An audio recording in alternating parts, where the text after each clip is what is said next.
Direktorat Jenderal Perbendaharaan atau DJPB Kementerian Keuangan tengah mematangkan skema pensiun yang diterima oleh aparatur sipil negara ASN atau PNS, TNI, dan Polri.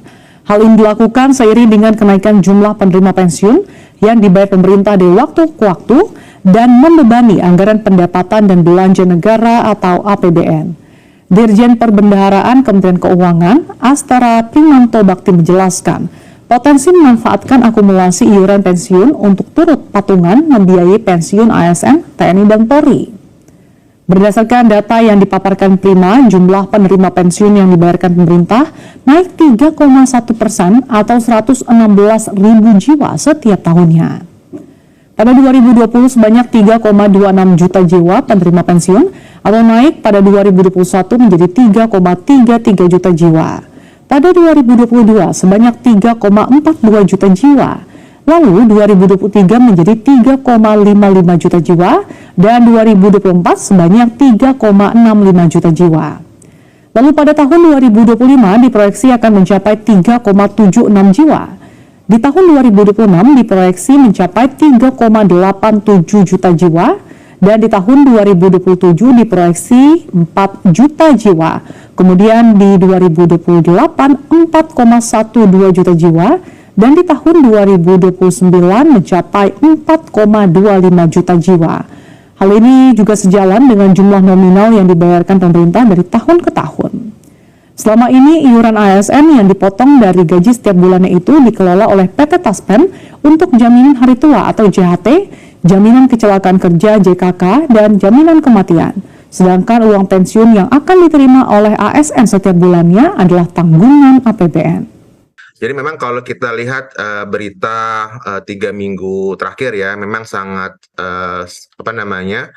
dibahas ya terkait dengan dana pensiun khususnya PNS ya, di mana kalau kita lihat dari Kementerian Keuangan Republik Indonesia ya, melihat bahwa pembayaran manfaat pensiun ya untuk ASN itu meningkat dalam 5 tahun terakhir ya, bahkan kalau dengan menggunakan perhitungan aktuari ya, kewajiban jangka panjang program pensiun pemerintah itu mencapai 2.912,9 triliun ya. Nah, itu angka itu tidak kecil ya, bahkan terus membengkak di tahun-tahun mendatang.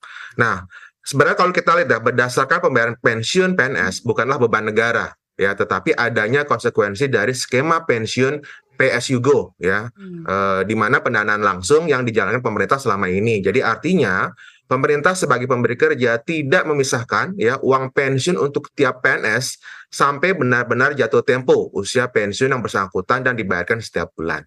Nah, pertanyaannya dari mana uangnya ya? Karena selama ini tidak didanakan, maka pemerintah membayarkan pensiunan PNS dari anggaran pendapatan belanja negara atau APBN, sehingga sudah pasti pembayaran pensiun PNS dari APBN akan terus membesar tiap tahunnya karena pensiunan bertambah banyak. Sementara pendanaan pensiun tidak dilakukan oleh pemerintah. Nah, apalagi kalau kita lihat usia harapan hidup orang Indonesia itu terus meningkat, Mbak Dian. Di mana sampai saat ini mencapai kurang lebih 72 sampai 73 tahun. Jadi kalau kita lihat kalau skema ini terus dijalankan ya dan tidak ada pendanaan dari pemerintah, ini akan terus menjadi beban dari negara. Kurang lebih seperti itu. Baik Pak Melkesmeking, Pak. Ya, di DPR kan ada fungsi anggaran, Pak. DPR sejauh ini mendukung nggak kenapa skema ini dan kenapa sejauh ini belum juga dieksekusi? Ya, basically kan kalau DPR itu kita secara garis besarnya ya mengapresiasi terhadap para pensiunan, ya kan, dan tentunya pensiunan itu juga punya kontribusi terhadap negara ini. Dan APBN itu kan sumbernya juga dari rakyat. Rakyat itu salah satunya adalah para pensiun. Nah, artinya kita melihat bahwa ini cuma masalah manajemen daripada kelola dana pensiun. Kan selama dia bekerja, dia juga sudah mengangsur si pekerja itu sebelum dia pensiun, dia kan sudah mengangsur. Kalau ABRI dia ke Asabri, kalau PNS dia ke Taspen. Tentunya ada porsi yang mungkin pemerintah akan tanggung. Nah, ini masalah kelolanya saja. Gimana Pak? Nah, itu yang menurut saran Bapak bagaimana Pak sistem pengelolaannya yang benar Pak? Ya, itu sistem pengelolaan di Taspen maupun di Asabri itu yang harus kita lihat gitu loh.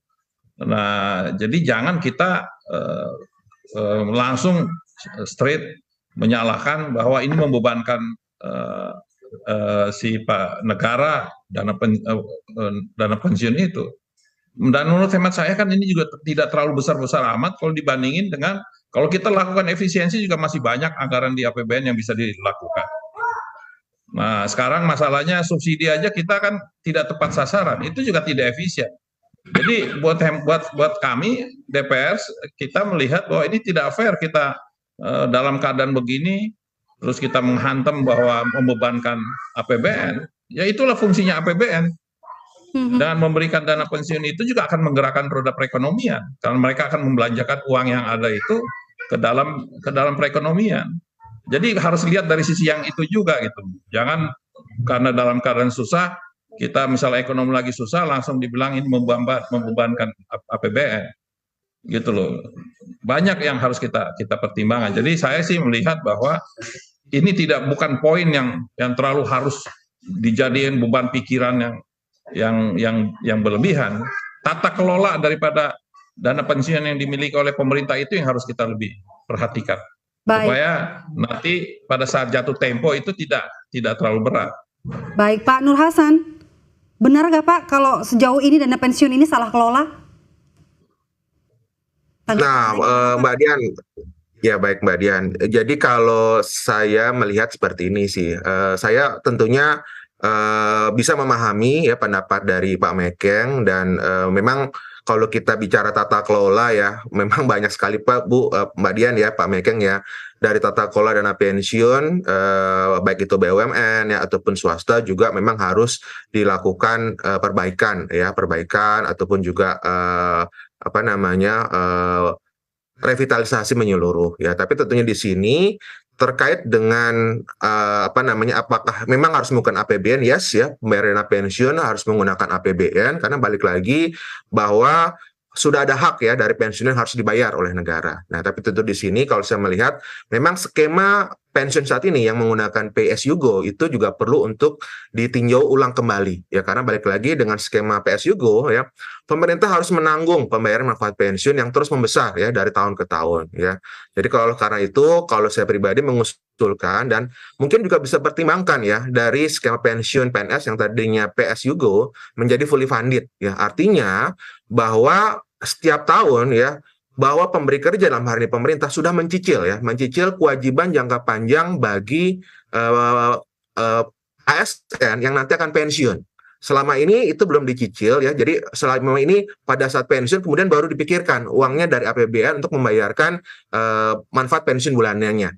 Nah, dengan skema fully funded ya, maka pemerintah Indonesia bisa menyisihkan ya dana pensiun bagi setiap PNS secara sistematis tiap bulannya sejak mulai bekerja menjadi PNS. Skema ini justru lebih fair karena uang pensiun PNS sudah dianggarkan setiap tahun, disetorkan dan dikelola hingga dibayarkan ke pensiunan PNS tanpa melalui APBN. Jadi di sini balik lagi, saya setuju dengan Pak Mekeng bahwa tata kelola dana pensiunnya itu diperbaiki, direvitalisasi, kemudian skema dana pensiun yang saat ini PSU juga berubah menjadi fully funded, harus dicicil dari sekarang, ya. Dan di situ ada 4 keunggulan kalau itu bisa fully funded. Pertama, iuran pensiun dianggarkan setiap tahun, ya. Kedua, uang pensiun didanakan sejak PNS bekerja hingga usia pensiun. Ketiga, ada hasil investasi yang optimal selama didanakan dan itu bisa digunakan untuk kelangsungan pembangunan, ya. Jadi kita nggak perlu utang ya Mbak Dian, Pak Mekeng ya. Dan kemudian nantinya tidak akan membebani APBN, ya. Sehingga dengan skema fully funded ini PNS pun bisa ikut menyetor ya iuran pensiun dari gajinya selain iuran pensiun dari pemerintah. Kurang lebih itu pendapat saya. Baik Pak Nur Hasan, berkaca dari negara yang sudah menerapkan skema fully funded ya seperti Australia, kira-kira apa yang perlu di-adjust atau dipaskan nih untuk Indonesia? Ada nggak sih kira-kira nanti kalau sudah direalisasikan begitu ya untuk para pensiunan ini untuk mengelola dananya? Ya, nah memang kalau kita melihat kelolaan dana pensiun Indonesia, memang kalau kita secara besaran besar sekali Mbak Dian ya, kurang lebih data tahun 2020 itu ada 1.062,5 triliun. Aset dana pensiun itu gabungan Mbak Dian dari Taspen, BPJS Tenaga Kerja, dan juga dari dana pensiun swasta, yaitu DPPK ataupun DPLK. Namun kalau kita lihat, secara GDP, secara produk domestik bruto, itu hanya 6,92% ya, dari GDP, total aset dana pensiun. Nah kalau kita bandingkan, contoh seperti Malaysia itu sudah 60% dari PDB-nya ya. Terus kalau kita lihat Australia sudah 130% ya. Amerika Serikat dan Kanada sudah over dari 100%.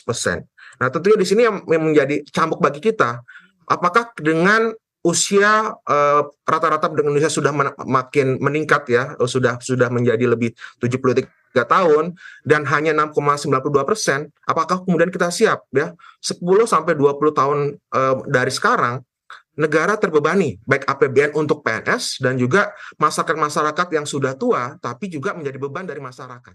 Kurang lebih